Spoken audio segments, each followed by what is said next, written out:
मग कुणी नाही केलं भलव माय अग दिल्लीचं दालन फुलव माय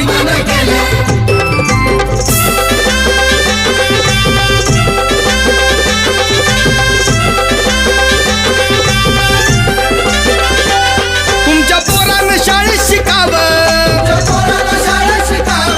आशाला जारीला मुकावं